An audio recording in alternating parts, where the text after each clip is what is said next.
12월 30일 14시 30분 기준 사고 수습 상황은 다음과 같습니다. 사망자 중 146명에 대한 신원 확인이 완료됐고 33명은 DNA 분석 및 지문 채취를 통해 신원을 확인 중에 있습니다. 관제 교신 자료 수집과 관련 관제사 면담 등을 진행하였고 블랙박스는 김포공항 시험분석센터에 15시경 도착하여 상태를 확인할 예정입니다.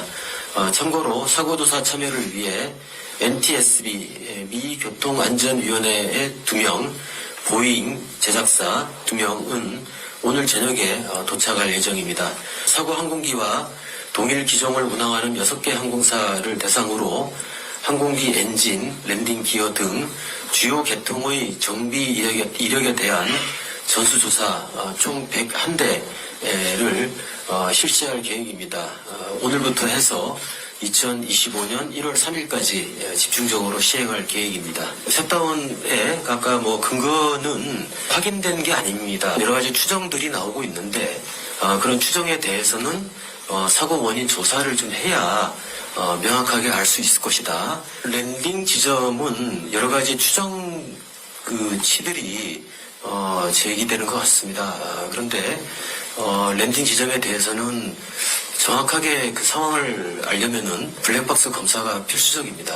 조류 충돌이 있었다고 조종사가 이제 언급을 한 거는 요거는 저희가 이제 확인을 해드렸는데요. 8시 59분경입니다. 59분경에 조류 충돌로 비상선언을 하고 복행하겠다. 이렇게. 비전은 없었던 거죠? 예, 저희가 파악하기로는 예, 그렇습니다. 네, 저는 자리를 옮겨서 계속 진행을 하겠습니다.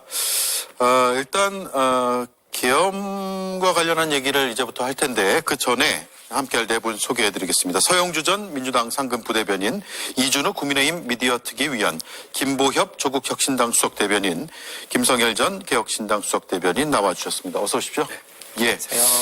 자, 안녕하십니까라는 인사를 못 드려서 송구합니다만 상황이 그렇게 됐습니다. 일단 각 당에서 이번 참사와 관련해서 어떤 대책, 입장들을 갖고 있는지 짧게 한마디씩 듣죠. 먼저 서영주 의원님.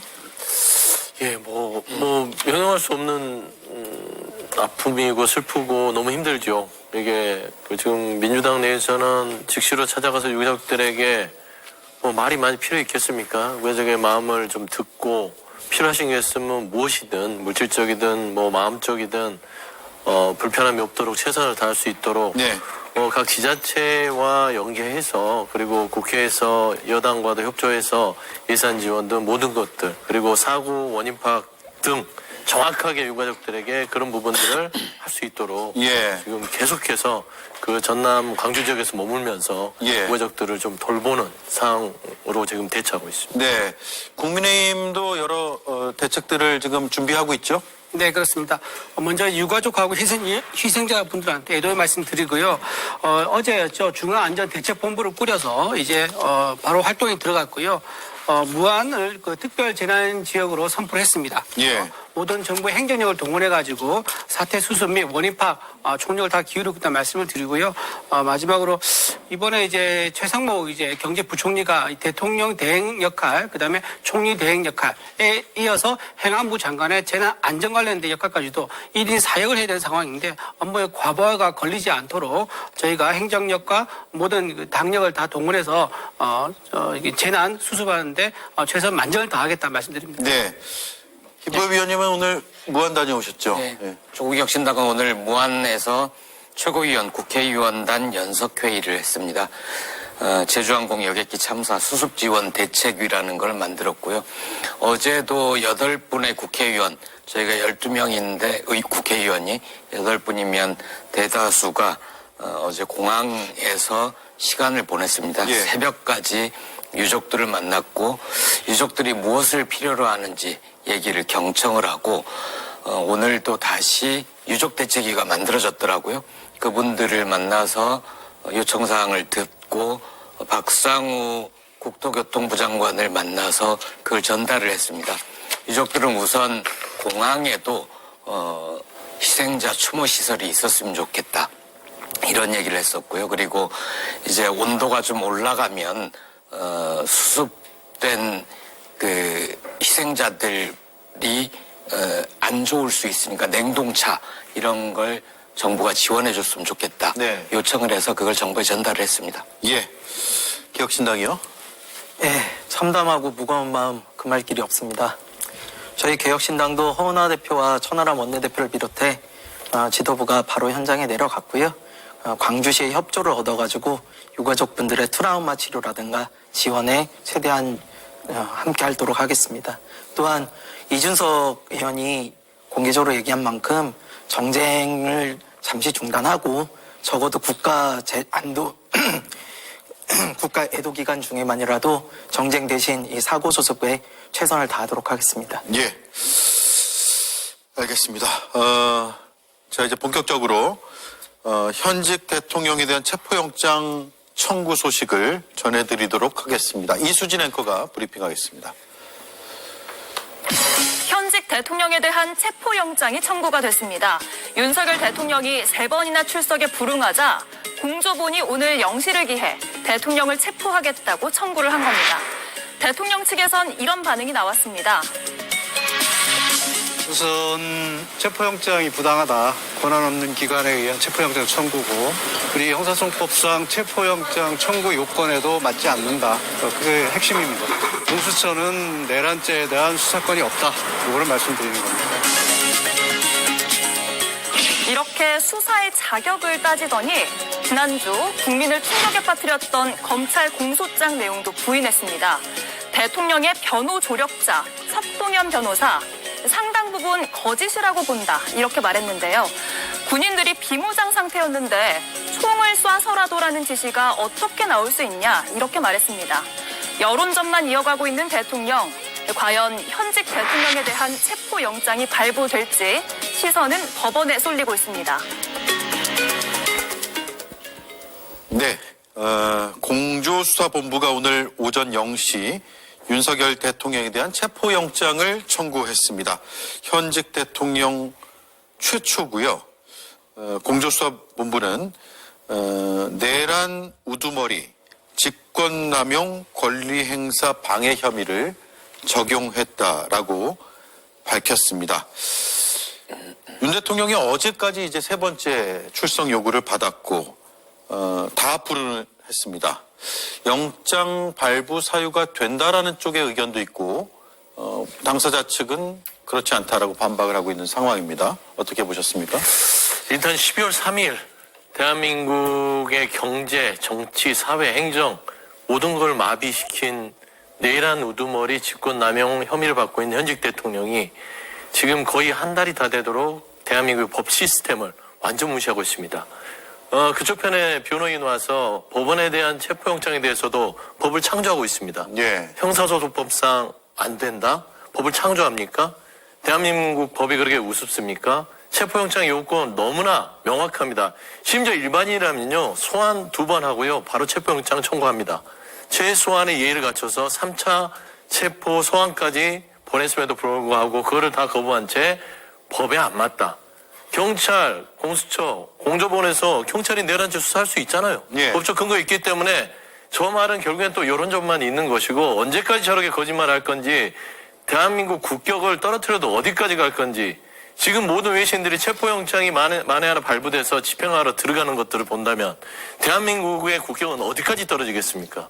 현직 대통령이 지금 체포영장이 발부돼서 체포당하는 모습들, 경호처와 경찰이랑 검찰이 부딪히는 모습들, 그게 과연 보기 좋을까요? 저는 그런 모습에 있어서는 대한민국의 어떤 국격은 눈꼽만큼도 생각하지 않고요. 일단 체포영장은 무조건 발부가 돼서 집행이 돼야 되고요. 모든 국민들은 이렇게 생각할 수 있습니다. 버틸 만큼 버텼지만 계속 버틴다면 그대로 말한 대로 총이라도 쏴서 문을 부수고 들어가서 끌어내야 되겠다. 그런 각오로 체포영장이 집행돼야 된다. 그런 민심일 것이다. 그런 말씀드립니다. 예. 자, 윤 대통령의 법률 대리인인 윤곽근 변호사는 수사권이 없는 수사기관에서의 영장 청구라면서 이렇게 반박을 했습니다. 들어보겠습니다. 지금 정당한 수사권이 없는 수사기관에서 중복적으로 소환하고 불법적 수사를 자행하고 있기 때문에 그런 불법 수사에는 응할 수 없다는 것이 기본 입장입니다. 네. 자, 그러면 공수처도 수사할 수 없는 기관이고, 검찰도 정당한 수사권이 없는 기관이고, 또 앞서서 경찰의 압수수색도 막아섰기 때문에 검찰, 공수처, 경찰 모두가 정당한 수사권이 없다라고 지금 주장하고 있는 것 같아요. 그러면 아예 수사를 하면 안 된다라는 논리가 되는 것인데 이거 어떻게 받아들여야 될까요? 먼저 이준 의원님. 일단 공수처에서는요, 공수처법상 직권 남용과 뇌물죄에 대해서 수사를 할 수 있습니다. 지금 말씀하고 있는 내란 수사에 대해서는 공수처에 대해서는 수사 권한이 없는 거죠. 일단 원칙을 제가 말씀한 걸로 보이고요. 그 다음에 현재 수사기관들이 좀 산발적으로 수사를 하고 있습니다. 신병 확보와 그 다음에 증거 수집이 각각 흩어져 있는 그런 상황입니다. 또 아울러서 윤석열 대통령 측 변호인단 구성도 지금 사실 어제 그제 겨우 마무리돼가지고 이제 원래 공표한 상황이거든요. 피의자로서 피청구인으로서 대응할 수 있는 시간이 좀 부족했다. 이제 그런 말씀도 드리고요. 지금 체포 출석 요구죠. 출석 요구를 3번 한 거는요. 기본적으로 다 3번을 합니다. 3번 정도 하고 나서 거기에 불응할 경우에 체포영장에 대해 검토가 들어가는 거라서 현재까지 온 매뉴얼대로는 뭐 딱히 무리를 한다? 뭐 이렇게는 보이지 않는 것 같아요. 매뉴얼대로 한 것 같다. 이제 그렇게 말씀드리고 다만 박근혜 전 대통령이 탄핵 경우를 이제 비교해보면 그때는 헌재에서 탄핵 심리가 끝난 이후에 형사 이제 수사로 들어갔었거든요. 예. 그런 선례를 참조해서 아마도 대통령 변호인 측에서는 헌재를 먼저 하는 게 맞지 않느냐. 이제 그런 입장인 것 같습니다. 예. 탄핵당한 박근혜의 사례와 윤석열의 사례를 비교하는 거는 무리가 있다라고 봅니다. 왜냐하면 박근혜의 경우에 국회에 총을 들고 난입하라고 지시하지 않았잖아요. 비상계엄을 선포하지 않았잖아요. 국민에게 위임받은 권력을 가지고 국민에게 총뿌리를 겨누지 않았습니다. 최소한 소환을 3번 하는 게 예의다라고 하는데 3번씩이나 시간을 낭비한 게 저는 안타깝습니다. 원래 현행범 체포해야죠. 중대범죄자한테 어떻게 와서 조사받으세요. 소중한 시간을 내주셨으면 좋겠습니다. 이런 소리를 합니까? 바로 체포를 했어야 된다고 봅니다. 그런데 그게 이제 체포를 할 때 법원의 영장을 가지고 가지 않으면 경호처와 충돌 이런 우려가 있기 때문에 공수처, 검찰은 소환을 그동안 여러 차례 했던 것 같고요. 예. 윤석열, 내란 속의 윤석열은 지금 뭔가 착각을 하는 것 같습니다. 애초에 비상대권이라는 표현을 여러 차례 썼다고 하지 않습니까?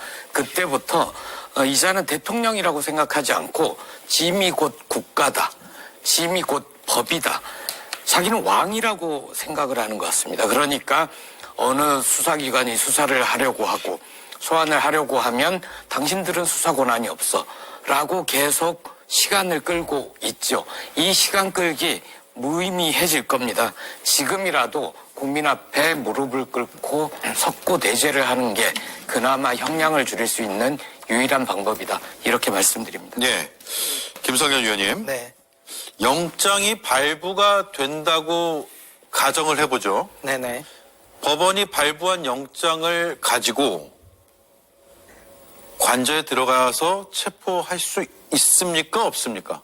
당연히 있죠. 원칙상으로 할 수 있죠. 당연히 있죠. 예. 이제 압수수색에 대해서 반대를 했던 거는 압수수색의 형사소송법상 이런 규정이 있어요. 국가의 심각한 뭐 안위를 해칠 수 있는 비밀이나 이런 게 있으면 그 기관장이 압수수색에 거부할 수 있다는 근거가 있습니다. 그것 때문에 막아섰던 건데요. 이거는 체포영장이거든요. 예. 체포영장은 신병확보라는 건데 이건 내용이 전혀 다릅니다. 이거에 대해서 막을 수가 없어요. 근데 경호처에서 물리적으로 막아선다면 어떻게 되는 거예요? 그러면은 특수공무집행 방해가 되죠. 5년 이하의 징역이나 1,000만 원 이하의 벌금 받는. 막아서고 있는 경호처 직원들은 다 특수공무집행 방해가 되는 거예요. 그렇습니다. 거기에 예. 범인 은닉죄까지도 될 수 있고요. 아주 심각한 문제예요. 그리고 누가 영장을 들고 갔는데 감히 막습니까? 일반인이 이렇게 막잖아요. 현행범으로 체포됩니다. 현행범으로 그 자리에서 특수공무집행방해로 그냥 체포돼요. 그런데 지금 이제 이쪽에서 하는 이유는 지금 대통령실에서 이렇게 막는 거는 지금 보시면은 27일에 경찰이 삼청동 안가하고 대통령실에 대해서 압수수색 나섰을 때도 막았죠. 이게 3번째 막은 거거든요. 그러니까 이 분들이 지금 다들 그냥 대통령을 어떻게든 감싸고 보호하려고만 하지 법을 지킬 생각이 없는 것 같아요. 근데 저는 이 문제가 사실 대통령실의 문제라고만 생각하지는 않습니다. 왜냐면요. 일반인에 대한 법 집행과 권력자에 대한 법 집행을 달리하는 수사기관의 문제가 심각하다고 봐요. 그러니까 여태껏 우리가 늘 봐왔지만 살아있는 권력의 수사기관이 얼마나 솜방망이로 대해왔습니까? 이번에도 똑같은 경우였고요. 근데 그런 거 하지 말라고 국민들이 사실 대통령 탄핵 시켜준 거거든요. 지금 탄핵 절차에 들어가 있는 대통령이라는 거죠. 직무가 정지되어 있습니다. 그런데 법원이 정식으로 발부한 영장조차도 만약에 집행을 못한다. 그럼 이건 수사기관의 의지 문제라고 저는 보이고요. 특히 공수처는 왜 만들어진 기관입니까? 이런 권력자들, 고위공직자들 잡아 넣으라고, 잘못된 거 시정하라고 만든 게 공수처입니다. 근데 만약에 여기서 대통령에 대한 체포영장을 제대로 집행을 못한다. 그럼 공수처는 자신의 존재 이유에 대해서 심각하게 고민을 해야 될 것입니다. 예. 자, 이 체포와 관련해서 다른 의견이 있는 분 있으세요?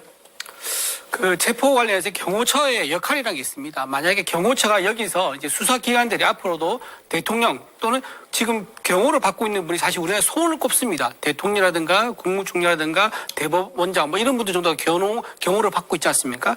이런 경호받는 사람들과 일반 사람들을 똑같이 비교한 것은 좀 적절하지 않다고 생각되고요. 경호처가 만약에 여기서 체포영장을 집행을 할 때 그거를 순순히 열어줬다 그러면요. 앞으로 수사기관이 체포영장을 더 쉽게 자주 하려고 할 수 있는 문제가 생길 수 있습니다. 네. 경호처 입장에서는 자기들이 보호하고 있는 요인들에서 최고의 수준의 경호 수준으로 보호를 해야 될 의무가 있는 거기 때문에요.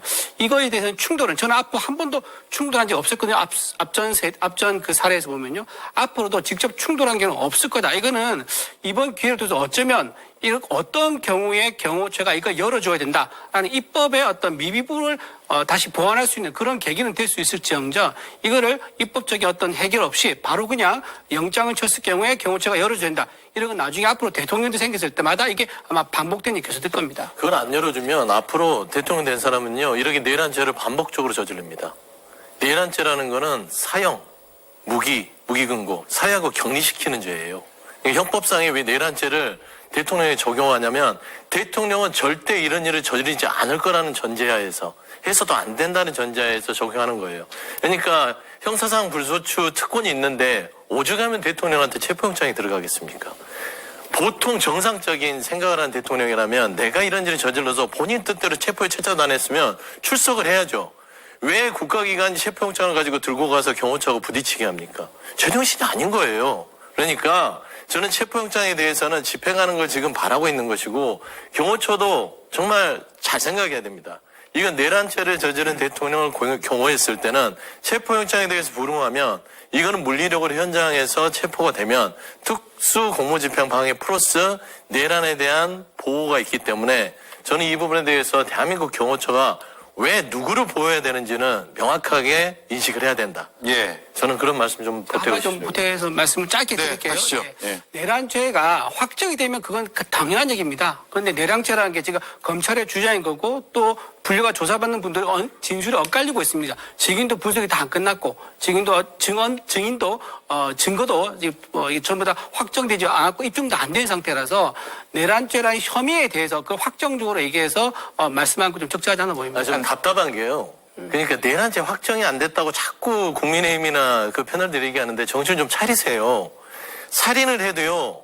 살인죄가 확정되기 전까지는 시체가 발견되고 피를 흘려도요. 그러면 무죄입니까? 왜 그러면 검찰이 살인죄로 해서 데려가서 수사를 하고 체포를 하고 긴급적으로 하는 겁니까? 그거 똑같아요. 지금 윤석열 대통령이 저지른 죄는 총칼을 들고 국회에 진입을 시켰고 수방사령관, 방첩사령관, 특전사령관들이 그 고위직에 있는 장군들이 증언을 검찰에서 한 겁니다. 그럼 이게 내란이 특정이 안 됐다고 해서 내란죄를 얘기하면 안 돼요? 이건 내란죄의 혐의로 잡아가야 되는 것이에요. 똑같은 논리입니다. 그러면 살인자를 살인자로 얘기 안 합니까? 똑같은 논리로 말씀드릴게요. 이재명 대표가 이재명 대표 얘기가 아니라 수사받고 재판받을 때 왜 그럼 협조를 안 했었지요? 협조를 다 했죠. 그러니까 재판받는 거 아니에요? 아니잖아요. 아니 그러니까 재판을 이재명 대표가 왜 받죠? 수사에 안 나왔고 재판에 안 나왔지 않습니까? 네, 이재명 위원장이 억지를 써도 이게 논리에 맞게 써야 되는데 잘 보세요. 추정이 원칙은요. 아니 그러니까 무죄 추정이 아니라 독점할 수는 아니에요. 검찰에 출석해서 대통령이든 기소가 이재명 됐으니까 대표가 재판을 있습니다. 받잖아요. 그래요 안 그래요? 그러니까 무죄 추정의 윤석열 원칙이 이재명 대통령도 대표한테 있습니다. 그러니까 내란 죄도 검찰이 수사를 받고 기소 여부를 다투란 소리예요. 거기까지는 하면 인정하겠다. 알겠습니다. 여기까지 하시죠. 국회 예. 추정의 원칙은 이재명 대표의 네. 독점이 아니다. 알겠습니다. 자, 네. 이 정도로 하고요. 의견이 다르다로 정리를 하겠습니다. 어쨌건 지금 수사기관에서는 영장이 필요한 것이고 재판부에서 영장 발부 가능성이 지금 뭐 없지 않은 상황이어서 발부된 다음에 지금 상황들을 우리가 짚고 있는데 일단 뭐 수사기관이 영장을 확보한다 그러면 관저로 가겠죠. 그건 뭐 부인할 수 없는 사실인 것 같습니다. 제가 듣는 우려스러운 소식은 경호처에서 위기 TF라는 걸 만들어서 여러 가지 가상 상황에 대한 대비를 하고 있다. 네. 이런 얘기를 들었습니다. 경호차장과 또 어떤 간부들이 윤석열 대통령 후보 시절부터 이렇게 수행을 하다가 승승장구한 사람이라고 하던데 분명하게 경고를 합니다. 대통령의 경호처지 내란숙의 윤석열의 사병이 아닙니다. 사설 경비업체가 아니에요. 법원이 발부한 체포영장을 막는다? 이건 중대범죄 행위입니다. 예. 그리고 불미스러운 일이 벌어질 경우에 그분들한테 엄정한 처벌이 내려질 겁니다. 네. 네. 뭐 그런 상황까지 벌어질 거라고 상상도 하고 싶지는 않네요. 네. 어쨌든 법원의 판단이 어떻게 되는지는 우리가 지켜봐야 될 것 같고 그 판단의 결과가 나오면 그건 그 어느 쪽이든 일단은 1차로 겸허하게 받아들여야 될 것 같습니다. 자, 그런 가운데 윤 대통령 측이 검찰이 발표한 김용현 전 장관의 공소장 내용에 대해서 객관적 상황과 맞지 않다라고 주장을 했습니다. 진술 배경에 의심이 된다라는 표현도 썼고요. 윤곽근 대리인은 검찰 고위직 출신이고 또 대통령 역시 검찰총장 출신인데 검찰의 수사를 믿지 못하겠다라는 것이어서 뭔가 상당히 앞뒤가 안 맞는 느낌을 받을 수밖에 없어요. 이분들은 여러 가지 증언과 증거 이런 것을 취사 선택으로 받아들이는 것 같습니다. 이미 군 장성들에게 윤석열이 전화를 한 게 있잖아요. 문을 부수고 들어가라. 총을 쏴서라도 체포하라. 그리고 그 지시를 받은 군 간부들이 지금까지 명령은 다 무시하고 이재명, 한동훈, 우원식 누구든지 보이는 대로 먼저 잡아라. 포승줄과 이런 걸 사용해도 수갑을 사용해라 라고 논의한 증거물들이 문자들이 있잖아요. 그거 다 조작했겠습니까? 윤석열과 윤곽근이 검찰 간부일 때 어떤 조작을 했는지 모르겠지만 지금 검찰이 이런 중대한 사건을 수사를 하면서 없는 증거와 없는 증언을 만들어내는 일은 하지 않을 것 같습니다. 네. 객관적 상황에 맞지 않는 게 아니라 자기들이 보고 싶은 것만 보는 거죠. 네. 자, 그 마지막 군 지휘관 회의인가요? 그거 자료가 있으면 한번 띄워주시면 좋을 것 같은데. 김용현 전 장관이 군 지휘관들을 모아놓고 마지막에 했다는 그 발언의 녹취록의 내용이 검찰 자료에 들어있는데 그 첫 문장을 보면 대통령의 지시라고 표현이 나와요. 그 대통령의 지시에 따라서 우리가 이런 것들을 했지만 결과적으로는 중과부적으로 그러니까 수적 열세로 인해서 이루지 못했다라는 내용이 나옵니다. 물론 요거는 아니고요. 요 다른 내용인데 어쨌든 대통령의 지시라는 게 그 녹취록의 첫 문장으로 나옵니다. 그 얘기는 대통령의 지시에 따라서 이 모든 상황들이 벌어졌다라는 김용현 전 장관의 진술 혹은 증언이 돼버린 셈이에요. 예. 그 내용이 딴 데 나온 게 아니고요. 검찰이 김용현 씨를 구속 기소를 하면서 그 공소장에 나와 있는 내용이에요. 예. 그러다 보니까 정확한 사실을 담았을 거라고 저희는 좀 추측이 되는 내용이고요. 거기 첫 문장에 말씀하신 대로 대통령의 지시를 받아로 시작을 합니다. 그러니까 김용현 씨도 대통령에게 지시받아서 한 거다라고 본인이 인식을 하고 있는 거고요. 그뿐만이 아니라 그 공소장의 내용들을 보면 이런 내용들이 있어요. 곽종근 707 저희 특전사령관하고 이진우 수방사령관, 조지호 경찰청장에게 각각 다 대통령이 직접 전화를 해서 의원들 국회에 못 들어가게 막아라, 총을 쏴서라도 문부수고 끌어내라, 150명 되면 안 되니 당장 진압해서 끌어내라. 이게 다 공소장에 나와 있는 내용이에요. 이게 뭘 의미하는 거냐면요, 이 세 명이 전화를 받았다는 이 세 명이 다 그렇게 진술을 했다는 겁니다. 예. 그러니까 윤 대통령 입장에서는 나는 그냥 격려했다, 그냥 현장 상황 알아봐라 라고 전화했다고 아무리 변명을 해도 이 진술들이 세 명이 또 같이 이렇게 이야기를 하고 있고 그 내용이 너무나 구체적이고 명확해요. 왜냐면 수단과 방법까지도 제시를 하면서 결과를 내놓으라고 하고 있잖아요. 총 쏴서 문 부수고 끌어내라고 하잖아요. 그러니까 이런 걸 가지고는 단순히 뭐 현장 파악 상황이었다라고 변명하기에는 정말 눈 가리고 아웅하는 수준으로밖에 안 되고요. 네. 지금 윤석열 측의 이 전략을 보면 자꾸 사태를 축소하려고 그래요. 맨 처음에 뭐라고 그랬습니까? 불법 계엄에 대해서 이거 그냥 경고용이었다 이렇게 얘기를 합니다. 그 다음에 우리 석동현 변호사님이신가요? 나오셔가지고 이건 내란이 아니라 소란이다 이렇게 말씀하셨었어요. 지금도 이렇게 보면요, 어떻게든 사건을 축소하려고 그러는데요, 군대가 국회에 총칼을 들고 진입한 이 사건을 아무리 축소를 해도 축소가 될 수가 없어요. 전두환 내란 판결의 판례에 그대로 나와 있습니다. 지금 윤석열 씨가 한 이 불법 계엄에서 국회를 봉쇄하고 국회의원들 끌어내고 그랬던 내용들이 다 내란죄에 해당한다라고 판례에 정확히 나와 있어요. 이걸 국민들이 좀 아시고 윤석열 씨도 이렇게 국민들 속이려는 눈 가리고 아웅은 좀 그만했으면 좋겠습니다. 그러니까 저는 좀 보태고 싶은 게 지금 계속 윤석열 대통령 측에서 자충수를 두고 있어요. 김용현과 같이. 보면 김용현도 포기령을 같이 작성했던 부분들. 네. 그러니까 통금해제를 했다는 말을 하려고 포기령을 같이 작성했다고 얘기를 해버린 거예요. 국민들의 통행까지는 막지 않았다라는 걸 부각하려다가 포기령을 같이 했다. 예. 그런 걸 했고요. 보면은 격려 전화만 했다고 그랬잖아요. 군경에게. 이 상황에 대해서. 그러면은 지금 윤석열 대통령은 김용현과 말하자면 노상원 정도 선에서 끝내기에는 이제는 많이 들어왔죠.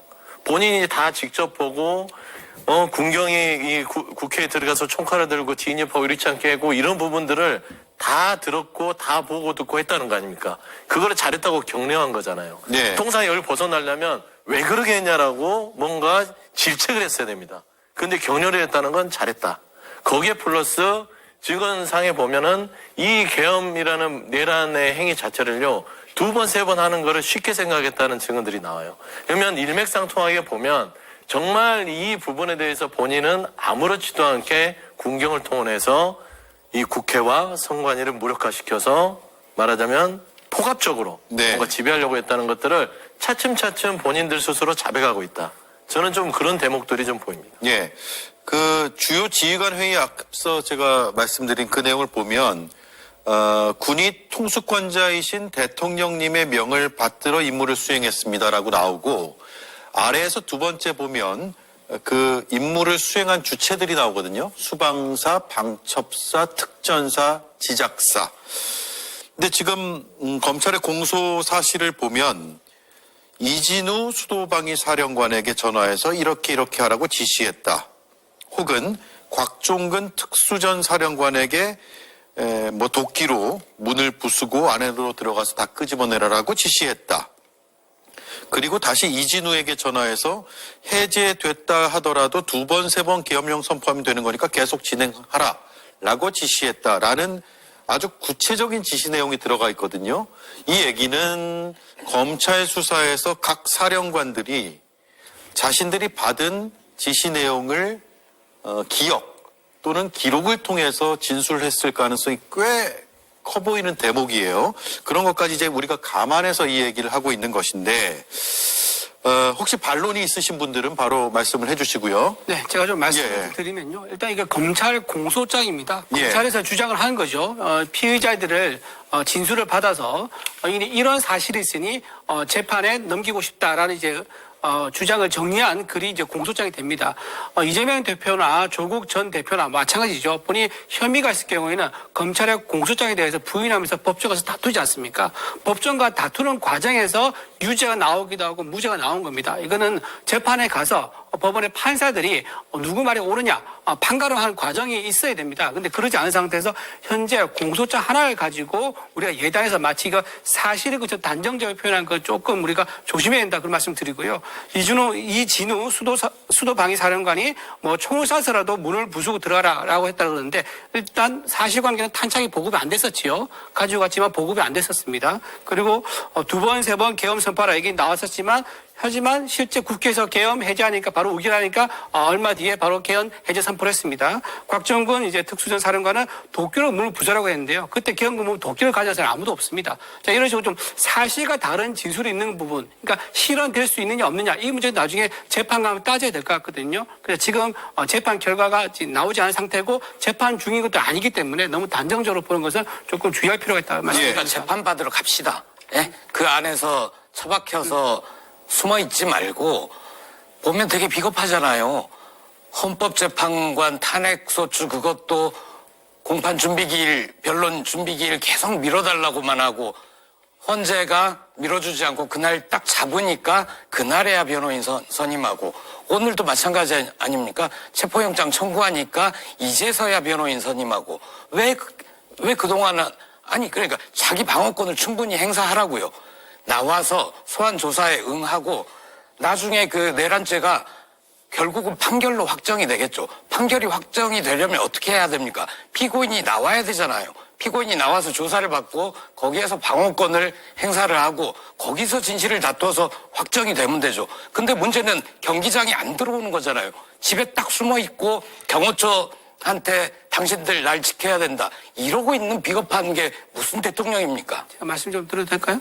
예. 네, 노무현 전 대통령 탄핵당했을 경우는요. 자꾸 다른 사람 얘기 좀 하지 탄핵하고 마세요. 나서 예. 첫 변론길이 18회 걸렸습니다. 지금 오늘 13일째입니다. 거기 설레에 비춰보면 결코 길다고 할 수 없는 상황이고요. 노무현 대통령은 닷새 만에 답변서를 제출했고요. 조국 대표는 본인의 혐의에 있었을 때 본인도 안 조국 나갔습니다. 대표는 국법 질서를 안 나가고 다 존중을 했죠. 본인은 묵비권을 행사하면서 수사기에 일체 발언을 안 했습니다. 권리예요. 알겠습니다. 여기까지 하죠. 자, 방첩사 출동조의 단톡방 내용까지 지금 나왔습니다. 그 안에 보면 우원식, 이재명, 한동훈 체포 관련된 내용까지 담겨 있고 체포 도구 등까지도 명확합니다. 저 아래 보면 파란색으로 포승줄 및 수갑을 이용하라라는 건데 방첩사의 출동조가 대한민국의 의전서열 10위권 안에 드는 주요 인사들의 체포를 서로 지시하고 따르려고 하면서 포승줄 및 수감까지 얘기하는데 이건 체포조가 자체적으로 할 수 있는 일이 아니잖아요. 이건 분명한 누군가의 지시, 명확한 지시가 있으니까 저렇게 할 수 있는 거 아니에요? 군조직은 그렇게 될 수가 없습니다. 예. 지시가 명령이 떨어져야 움직이는 것이고 그 명령의 축이 있기 때문에 서로 간에 어떻게 할지에 대해서 의견을 나누는 것이죠. 그러니까 저 대야방 자체도 뭐 출처 의심스럽다고 하는 그런 해괴망측한 망상에 주장을 하는 윤석열 대통령 측은요. 정말 뭐 할 말을 이렇게 만들고요. 저는 주목할 게 그렇습니다. 지금 반첩단의 체포조가 지금 들어가서 구체적으로 국회에서 활동하면서 얘기를 나눈 단톡방으로 제가 추측이 됩니다. 예. 그랬을 때 노상원 씨 수첩을 한번 우리가 다시 돌이켜보죠. 노상원 씨의 수첩에 있어서의 체포조의 이름과 일치되는 사람이 있습니까? 없습니까? 있습니다. 그러니까 지금 또 노상원 씨 수첩은 개인이 그냥 어떤 의견으로서 썼을 것이라는 것으로 뭐 이렇게 방어를 하는데 다 일맥상통해요. 노상원, 김용현, 방첩단의 이 체포조, 윤석열의 어떤 지시들, 그 다음에 거기에 투스타, 원스타 이상의 수방사, 방첩사, 특전사, 지작사. 이 사람들의 모든 행동과 증언들이요. 다 일치합니다. 네. 오직 한 사람만 거짓말하고 있죠. 저기 한남동에서 내란을 저질러 놓고 검찰 수사를 받지 않고 있고 영장 소환에도 응하지 않고 있는 윤석열 대통령 측만 이 사실을 부인하고 있습니다. 그렇기 네. 때문에 체포영장이 즉시로 발부가 돼서 그게 집행이 되는 과정들은 너무나 명확할 것 같은데요. 저는 이 방첩단의 이 단톡방, 이거는 저는 명백한 증거로서 검찰은 보고 있다고 봅니다. 예. 어제 참사의 충격 속에서 이제 전해져서 주목을 많이 받지 못했던 뉴스인데, 김용현 전 장관 측이 한동훈 전 대표, 이재명 대표, 그리고 박주민 의원을 고발하겠다라는 입장을 냈습니다. 그러면서 포고령을 위반한 혐의 때문이다라고 하는데, 이거 누가 설명하실 부분이 있으면 한번 해주시죠. 예. 굉장히 착각을 하고 계시는 부분이 있어요. 우리가 불법 사항을 원인으로 해서 하는 것들은 원천 무효입니다. 무슨 말씀인지 쉽게 말씀을 드리면요.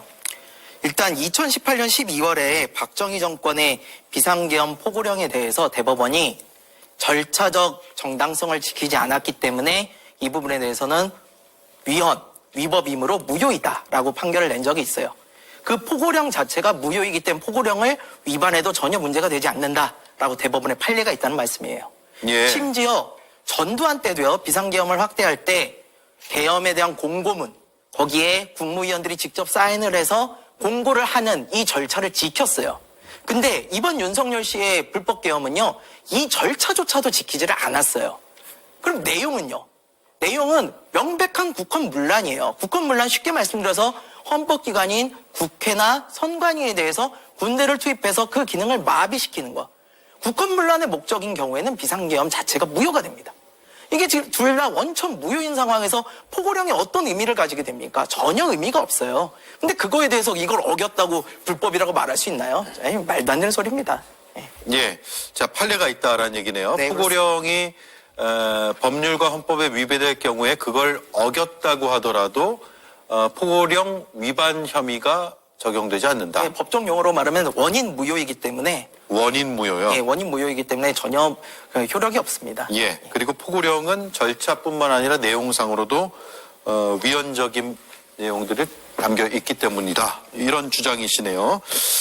어쨌든 김용현 전 장관의 변호인은 포고령 위반 혐의로 고발하기로 했다고 하니까 이 고발장이 접수가 되면 어쨌든 뭐 수사가 고발인 조사는 최소한 이루어질 것이라 그 내용을 좀 봐야 될 것 같습니다. 사안이 좀 상당히 복잡해지는 것 같고 특히 국민들이 큰 시리에 빠진 참사 와중에 이런 내용들을 김용현 전 장관 측에서 발표한 것으로 보이기 때문에 굳이 어제 같은 날 이런 것들을 발표할 필요가 있었나라는 생각도 듭니다. 물론 적극적으로 발표한지 여부는 뭐 알 수는 없습니다만. 근데 이 고발을 받아들이지 않을 가능성이 굉장히 높습니다. 예. 기본적으로 말하면 원인 무효도 있고요. 고발장이 들어온다고 해서 그 고발을 다 진행하는 건 아니거든요. 이제 기본적으로 김용현이나 윤석열 대통령 측은 뭐냐면 국가의 안위나 이런 비극 상황에서도 본인들의 이 지지층, 특히나 부정선거 음모론을 지지하는 사람들, 그 다음에 이 내란 자체가 통치라고 하는 내란을 선동하는 사람들에게 메시지를 얘기하는 게 급급해요. 결국에는 지금 한동훈, 박주민, 본인의 포고령들이 정당했다라고 얘기하는데 그건 있을 수도 없는 일입니다. 포고령 자체가 헌재에서도 그 포고령 부분들을 제출하라고 하는데 못 내고 있잖아요. 그리고 당시에 많은 군인들, 장성들도 그때 합동 참모 압수부에 있던 그 분도 그랬잖아요. 육군참모총장도 이거 좀 뭔가 위헌적인 거 아닌가라고 할 정도로 국회의 의결권을 막는 포고령, 국회의 정치활동을 금지하는 포고령, 이거는요 헌법에 위반되기 때문에 그냥 망상 속에서 법을 창조해내면서 본인들의 극단적인 지지층에게 계속해서 여론전을 위한 행위를 하는 것이다. 네. 수사 자체가 아예 시작도 안 될 것이다. 그렇습니다. 저는 그렇게 보고 있습니다. 알겠습니다. 자, 요 얘기는 여기까지 하고요. 오늘 국민의힘의 권영세 비상대책위원장의 임명안이 의결이 돼서 이제 권영세 국민의힘 비상대책위원장이 됐는데 서면으로 취임사를 냈고 그 안에는 사과가 있었습니다. 비상계엄과 대통령 탄핵에 대해서 국민에게 불안과 걱정을 끼쳐드린 점을 깊이 사과드린다. 어떤 취지와 맥락에서 나온 사과일까요? 네. 우리나라에서 한 10번의 비상계엄이 있었습니다. 근데 그 10번의 비상계엄이 다 좋은 역사적 의미를 가지고 있지는 않습니다. 국민들에 대해서는 모두 다 트라우마라고 할 수 있겠죠. 그런데 아무리 윤석열 대통령이 비상계엄에 대해서 대통령 통치권에 대한 어떤 적극적인 방어 그리고 정부 기능 마비를 막기 위한 어떤 수단이었다 하더라도 비상계엄이라는 그 자체가 워낙 40년 만에 이루어지는 사건에다가 비상계엄에 대한 국민적 인식 자체가 좋지가 않기 때문에 국민들이 받았을 충격과 놀라움에 대해서는 사과를 하는 것은 틀리지 않았다 그렇게 생각을 합니다. 그런 의미에서 권영세 이제 비대위원장이 새로 당을 수습하고 단일 대우를 이제 갖추어서 이제 당정 협의부터 하고 여야정 협의체 이끌어내는 그런 상황이 되다 보니까 일단 첫 번째 비상계엄에 대해서 국민들 놀라야 한 것에 대해서는 사과를 하고 하는 게 맞겠다. 그게 수권 정당으로서의 의무가 아니겠냐 그렇게 생각한 것 같습니다. 예, 알겠습니다. 이 내용도 여기까지 하고요. 자, 체포영장 청구가 됐기 때문에 법원에서 어떤 판단을 내릴지가 지금 제일 이 사안에서는 관심인데, 김성열 위원님. 네. 체포영장이 0시에 청구된 것으로 지금 전해지고 있습니다. 그러면 17시간, 18시간 다 돼가네요. 네네. 조만간 나올까요? 시간상은 충분히 나올 만한 시점입니다. 근데 이제 양측 변호인들의 의견서도 내고, 그 다음에 필요하다면 불러가지고 의견도 듣겠죠. 근데 이게 약간의 차이가 있는 게, 보통은 체포영장을 청구를 하면 그 체포 사유에 대해서 다투거든요. 근데 지금은 그게 아니라 윤석열 씨 측에서는 이 사람들이 수사권 자체가 없다라는 쪽으로 얘기를 하고 있어요. 그래서 그 수사권에 대해서 이야기를 해야 되는데 사실은 이게 조금 저는 윤석열 씨 측의 미스라고 보는 게 뭐냐면 공수처가 지난 20일에 문상호 정보사령관을 체포를 할 때요. 그때 법원에 영장을 내서 허가를 받아가지고 체포를 했어요. 그때 어떻게 했냐면 직권남용죄에다가 내란죄를 엮어서 했습니다. 그러니까 직권남용을 조사하다가 직접적으로 알게 된 내란죄에 대해서는 가능하다라고 예. 사실 법원이 내준 거예요. 알겠습니다. 그렇기 때문에 이번에도 체포영장이 될 가능성은 매우 높다 이렇게 봅니다. 네, 시간이 다 됐습니다. 하실 말씀들이 꽤 많을 것 같은데 앞으로 여러 날이 남아 있으니까 여기까지 하시죠. 자, 조심히 돌아가십시오. 고맙습니다.